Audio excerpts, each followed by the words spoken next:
Assalamualaikum warahmatullahi wabarakatuh. Kami dari kelompok 2 yang beranggotakan Ade Oktaviani, Horidatul Bahiyah, Siti Nurhidayah akan mempresentasikan tentang teori behaviorisme dan teori kognitivisme, mata kuliah strategi pembelajaran matematika.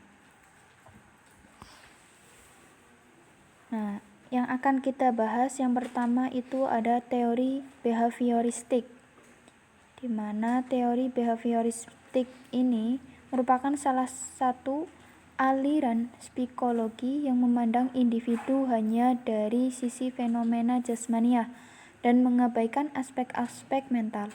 Dengan kata lain, behaviorisme tidak mengakui adanya kecerdasan, bakat, minat, dan perasaan individu dalam suatu belajar.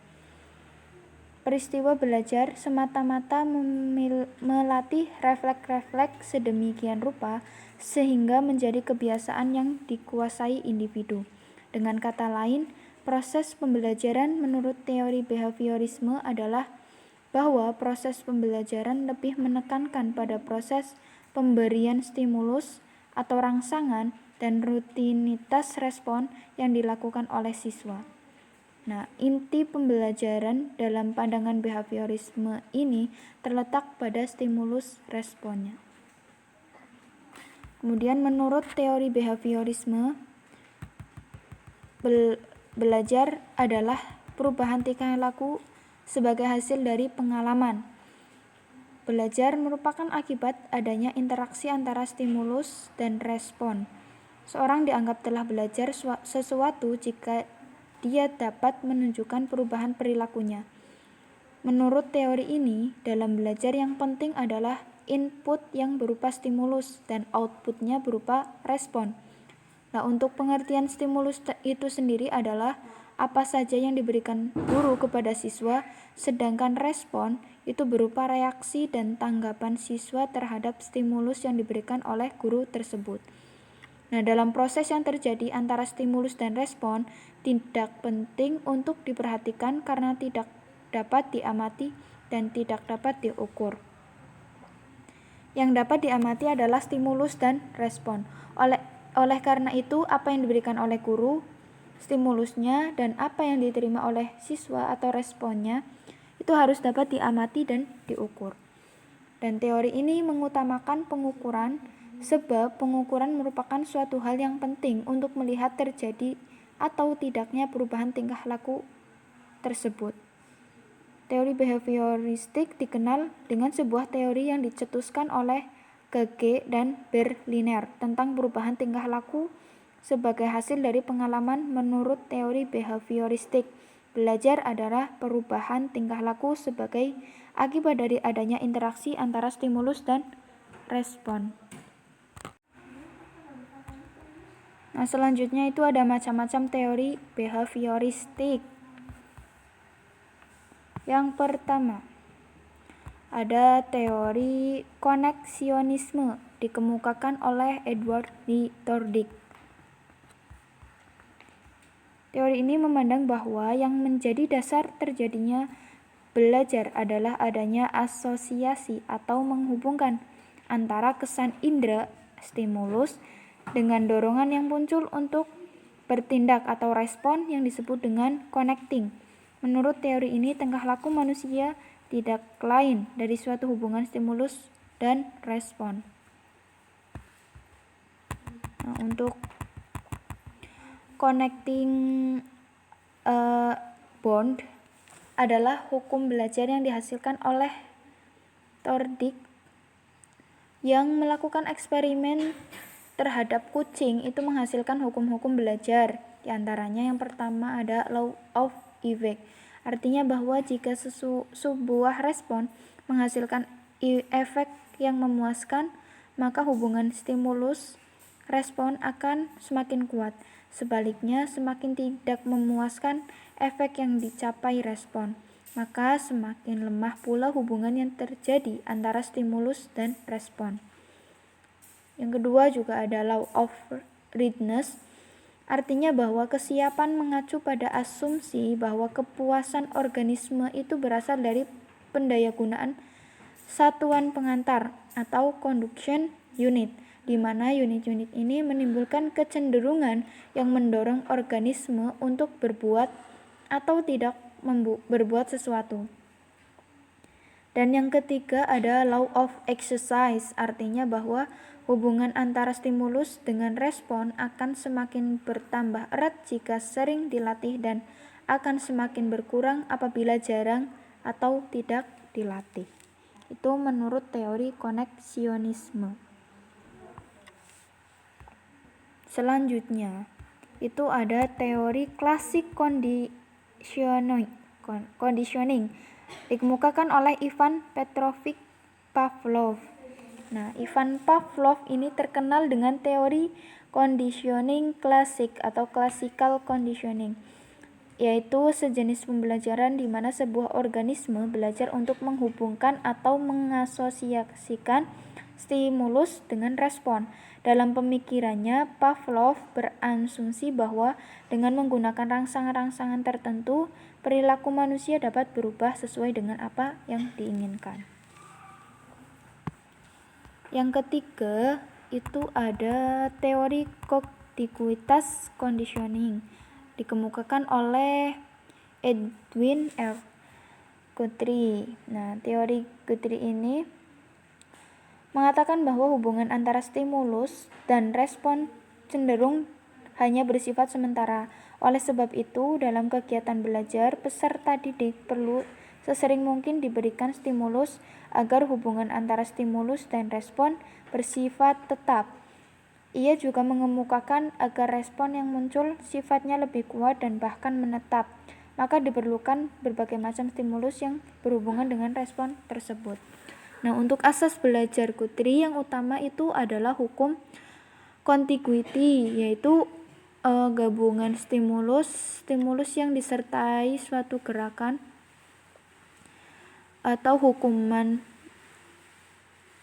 Punishment-nya itu memegang peranan penting dalam proses belajar. Hukuman yang diberikan pada saat yang tepat akan mampu mengubah tingkah laku seseorang. Demikian tentang teori contiguous conditioning yang selanjutnya akan dijelaskan oleh teman saya. Yang keempat itu teori operant conditioning. Dengan tokohnya itu Burrhus Frederick Skinner. Menurut Skinner, hubungan antara stimulus dan respon yang terjadi melalui interaksi dalam lingkungannya yang kemudian akan menimbulkan perubahan tingkah laku. Teori Skinner lah yang paling besar pengaruhnya terhadap perkembangan teori belajar behavioristik. Nah, menurut Skinner, perilaku individu dikontrol melalui proses operant conditioning di mana seseorang dapat mengontrol tingkah laku organisme melalui pemberian reinforcement atau faktor-faktor penguat yang bijaksana dalam lingkungan yang relatif besar. Nah, operant conditioning itu adalah suatu proses perilaku operan atau penguatan positif atau negatif yang dapat mengakibatkan perilaku tersebut dapat berulang kembali atau menghilang sesuai dengan keinginannya. Nah, teori belajar behavioristik ini telah lama dianut oleh para guru dan pendidik melalui program-program pembelajaran seperti teaching machine, pembelajaran berprogram, modul, dan program-program lainnya. Nah, untuk teori yang pertama tadi itu kan teori behaviorisme. Nah, yang kedua ini teori kognitivisme. Teori kognitif adalah teori yang umumnya dikaitkan dengan proses belajar. Kognisi adalah kemampuan psikis atau mental manusia yang berupa mengamati, melihat, menyangka, memperhatikan, menduga, dan menilai. Dengan kata lain, kognisi menunjukkan pada konsep tentang perkenalan. Nah, teori kognitivisme ini teori lebih menekankan pada belajar merupakan suatu proses yang terjadi dalam akal pikiran manusia. Nah, pada dasarnya belajar adalah suatu proses usaha yang melibatkan aktivitas mental yang terjadi dalam diri manusia sebagai akibat dari proses interaksi aktif dengan lingkungannya untuk memperoleh suatu perubahan dalam bentuk pengetahuan, pemahaman, tingkah laku, keterampilan, dan nilai sikap yang bersifat relatif dan berbekas. Untuk macam-macam teori kognitivisme itu ada beberapa. Yang pertama itu teori perkembangan kognitif dikembangkan oleh Jean Piaget. Teorinya memberikan banyak konsep utama dalam lapangan psikologi perkembangan dan berpengaruh terhadap perkembangan konsep kecerdasan.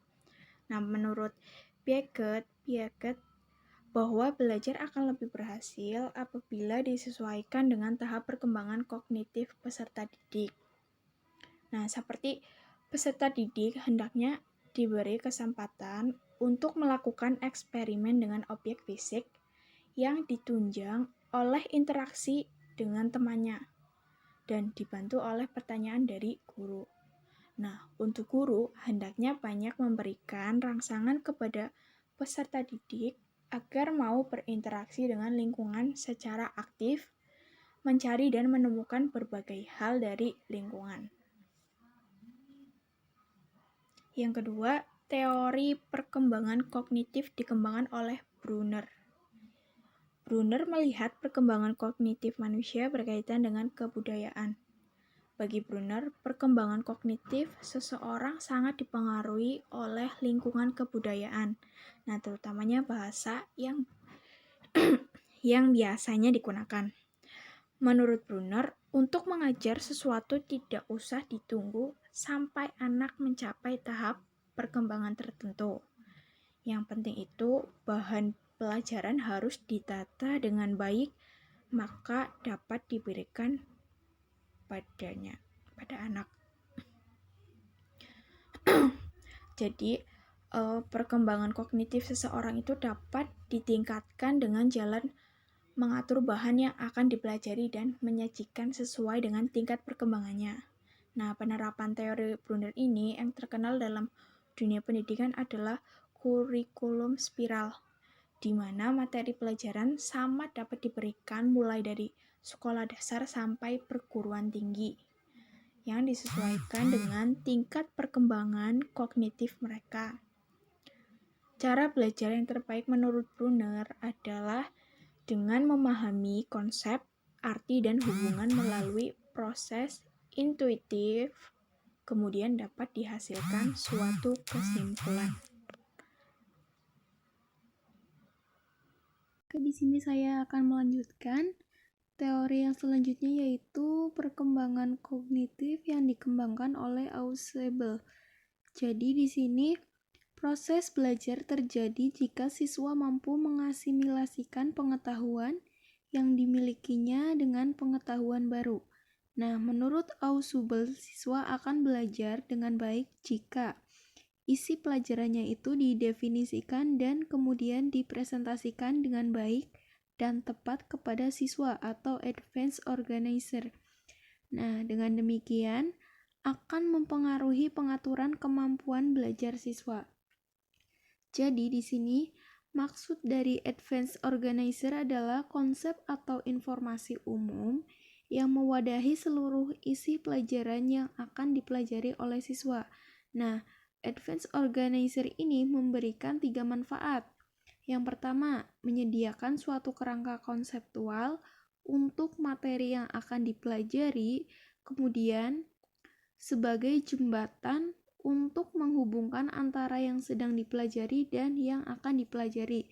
Dan yang ketiga yaitu dapat membantu siswa untuk memahami bahan belajar secara lebih mudah. Nah, kemudian di sini ada teori perkembangan kognitif yang dikembangkan oleh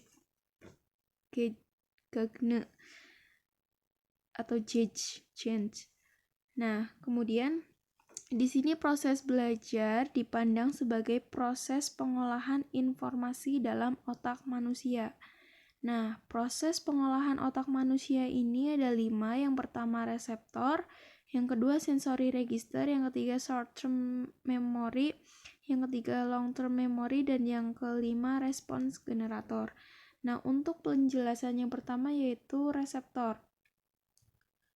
Reseptor yaitu alat indera.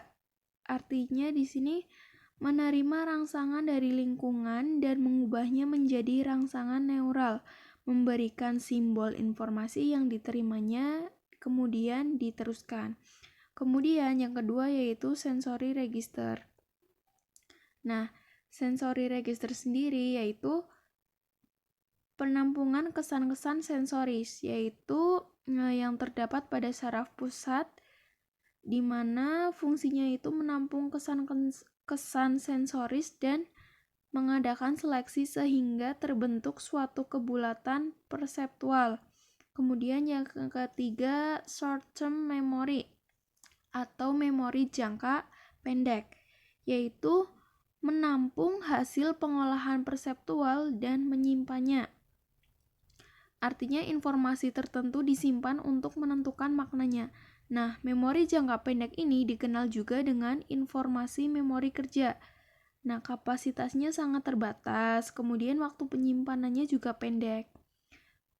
Informasi dalam memori ini dapat ditransformasi dalam bentuk kode-kode dan selanjutnya diteruskan ke memori jangka panjang. Nah, yang keempat yaitu long-term memory, di mana memori jangka panjang ini menampung hasil pengolahan yang ada di memori jangka pendek. Informasi yang disimpan dalam jangka panjang bertahan lama dan siap untuk dipakai kapan saja. Nah, yang terakhir yaitu respon generator atau pencipta respon. Di sini fungsinya yaitu menampung informasi yang tersimpan dalam memori jangka panjang dan mengubahnya menjadi reaksi jawaban. Nah, yang terakhir yaitu teori perkembangan kognitif yang dikembangkan oleh Gestalt. Nah, sebenarnya teori Gestalt ini juga dikenal dengan teori yang dikembangkan oleh Kafka, Kohler, dan Wertheimer. Nah, di sini menurut teori Gestalt, belajar adalah proses pengembangan insight. Insight adalah pemahaman terhadap hubungan antar bagian dalam situasi permasalahan. Gestalt menganggap bahwa insight adalah inti dari pembentukan tingkah laku. Jadi, dalam belajar, menurut teori Gestalt ini, yang terpenting adalah penyesuaian pertama, yaitu mendapatkan respon atau tanggapan yang tepat, di mana belajar yang terpenting itu bukan mengulangi hal-hal yang harus dipelajari, tetapi mengerti atau dipentingkan daripada hanya memasukkan sejumlah kesan. Seperti itu.